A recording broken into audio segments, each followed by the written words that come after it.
Welcome to Ask Rich and Ed from Procurement Says No. Woo. We get a lot of listener questions, which we love to answer with insightful views and advice. Now we've created a whole new way of listening to Ask Rich and Ed with bite-sized mini podcasts full of useful answers to your questions.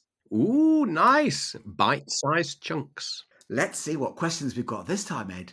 Well, Rich, will they be fatuous or insightful? Your word, not mine. Let's make it real. Boom. So firstly, from Emilio Sancho in Madrid, my company has recently gone through a change of ownership, which has resulted in the virtually the complete change of senior management. How do we reintroduce procurement to these stakeholders? Ooh, interesting. If it's reintroduced, there is some level of understanding in the business amongst the rank and file. But there's a concept that's been around for quite a long while, referred to as procurement marketing.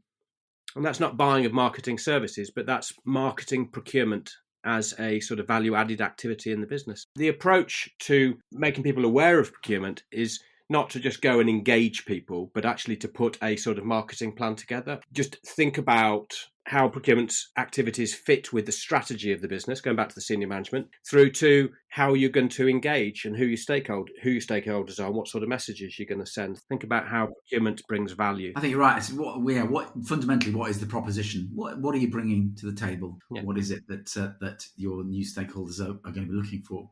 Whether it's cost or risk or technology or better relationships with suppliers or whatever it might be. Or it could be something in the market, couldn't it? It could be CSR related or risk related or supply chain related. So I think it's really all conversations we start with thinking about your end customer, your stakeholder, and what it is that matters to them. Okay. Next question is from Davey Thompson in the UK. In a recent tender for consulting support, one supplier's price was significantly lower than any other bid. It was 300k versus around 700k. Their understanding of the spec seemed to be good and their bid was well written. Their resources seemed sound. Should I choose them or might there be risks in doing so? Ooh. Yes, choose them, I say. Sounds like they're a lot cheaper. If it's that different, facts and data, isn't it? The starting point for me is to look at the company and look at what the company's operating margins are, what the revenues are, etc. Think about what their overhead costs are. Get as much data as you can about them as an organisation, because there are big differences in consultancy between the cost base. So if you think of a big blue chip, PwC or Accenture or Ernst & Young or Deloitte, is that they do carry very large overheads and they have a partner profit model. So you may find their natural operating overhead is much bigger than smaller, nimbler consultancies. Also, are they offshoring certain elements? The other thing you could do is also talk to the other suppliers about their bids and say, well, we've received a bid which is less than half of yours. How can that be? And that might give you some clues as to what the differences are as well. But it's the sort of questioning, isn't it? Yeah. But just because something's cheaper doesn't mean that it's lesser. No. The economics for that supplier may be different. They might change the way they operate. Okay. The next one is from Pat Dosh in Australia. One of my suppliers, this is a story we've heard many times. One of my suppliers has a salesperson who simply annoys me. In fact, I can't stand him. They have, however, just put in a bid for an extension to a contract, which is not the best bid, but it would be very easy to implement as they are the incumbent. Should I go out of my way to choose the better bid, knowing that it will cause more work for the business, but give me the satisfaction of getting rid of this company and their salesperson? Stop right there before you go any further. There's meatloaf there for those that don't know.